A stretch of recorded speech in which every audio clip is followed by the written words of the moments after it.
Once your book is available for sale or pre-order on Amazon, you can start an author page. Use the link to find the location and to start your page. Your author page will greatly increase the amount of pertinent information about you and your book. The Kindle upload screens allow you to add the cover, the manuscript, and a few pieces of data like tags and categories. This leads to a rather barren-looking page on Amazon. On your author page, you'll find you can add a wealth of material about the book and yourself. Editorial comments can be used for reviews that Amazon won't allow to be posted under reviews.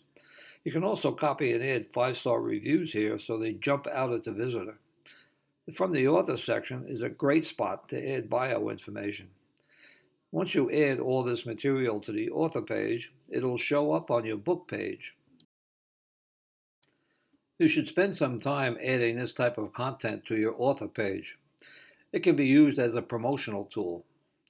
I'll explain SIG files later on in this class.